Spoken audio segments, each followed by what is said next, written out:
Welcome to the Master Dealmaker's Secrets podcast. And now, here's sales growth strategist, John Blake.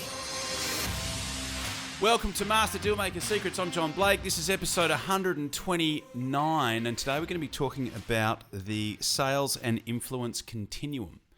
Very interesting and topical podcast that I've got on today, which I think you'll get a lot out of. But before we do that, if you have got leads, if you've got people you've spoken to, they haven't bought yet, but they're sitting in that proposal sent column, leads you've paid for, leads you or your sales team have spoken to, but they haven't bought yet, and you've lost touch with them, I want you to head over to johnblakeaudio.com.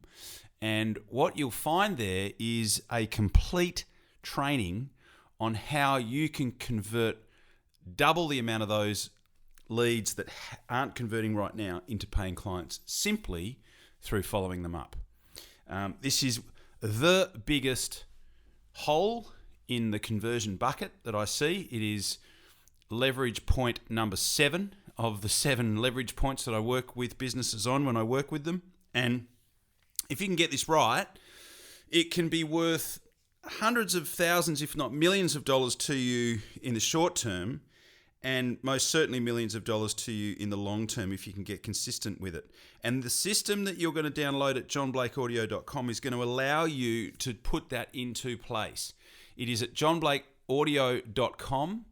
What you'll get is an audio program, goes for about 15 minutes, explains exactly what it is that you need to do. But what you'll also get are the exact word-for-word templates, what to write in your emails, what to say when you call, exactly when to call and when to email over a 90-day period to convert as many of those outstanding quotes and proposals into paying clients. So I think you'll get a stack out of that.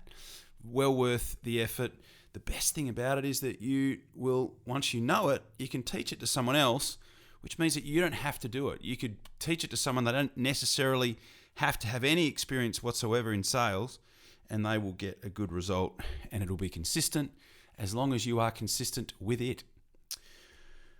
Okay, so we're going to talk about the sales and influence continuum. So the reason that I'm talking about this is because what I've found is that there are a lot of people entering the sales coaching, sales training space, right? There's a lot of alternatives. In fact, one of the first questions I ask people when they contact me is, out of the 172 million pages on sales training out there, what was it that made you decide to contact me?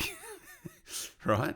So there's lots of different people. And if you're in the process of working out who you want to deal with, I think this podcast will be really valuable to you. So essentially, you've got a couple of different choices. And what in my experience, right? So I've been in sales now for 33 years. I've been teaching sales for over 17 years.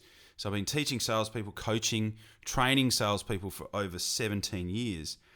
And I've done a couple of things over that time.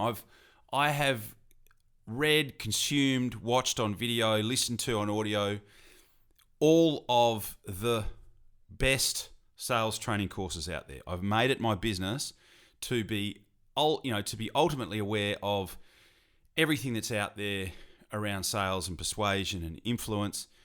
And I have pretty much road tested everything, right? So I've road tested almost everything that I've learned, and I've worked out a couple of things along the way. First one is that the rabbit hole really does go down as far as you want to take it around sales training, influence. And here's where it starts to get a little bit blurry in terms of the two ends of the spectrum. So this is the pattern that I have observed. At one end of the spectrum, you have got a situation where you are more in convincing, persuading, and in the extreme, hypnotizing people to actually do business with you, right? And depending on how you responded to those 3 words that I just used, convince, persuade, hypnotize, will probably determine what end of the spectrum you're on. Because at the other end of the spectrum, You've got a process where you elicit, or firstly where you understand.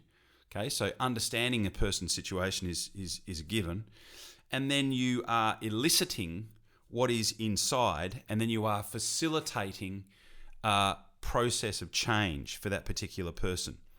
So at the convince, persuade, and hypnotize end, essentially what in its extreme form, essentially what you're doing is that you are installing externally what's not there. So a lot of those programs, they talk about installing a belief or installing a change in behavior or changing a belief, right? So you're essentially installing externally what's not actually already there, and in many cases you're convincing, you're persuading, and you're hypnotizing somebody to do something that they probably either aren't ready to do, or in the extreme that they actually don't want to do, right? So the problem with that is that and admittedly, if you're using a system like that, or if you're learning from somebody who is promising a system like that, what you'll find, and I've been doing this for long enough to have seen the patterns, right? I've seen the cycle and what this looks like over 17 years. And what happens is that even though you can actually get some short-term gains, right? So you will make more sales in the short term by convincing, persuading, hypnotizing, and externally installing what's actually not there, looking to change beliefs, looking to install beliefs. What you'll find is that in the short term, you will actually make some sales. You actually will have some short-term gain from using that particular approach. But what happens after a while is you are likely, if your intention is to stay in that business for a while, or stay in that role for a while, is that you will experience some long-term pain. And by that I mean is that often those people that you convince, that you install new beliefs or you change beliefs, they end up being the clients from hell.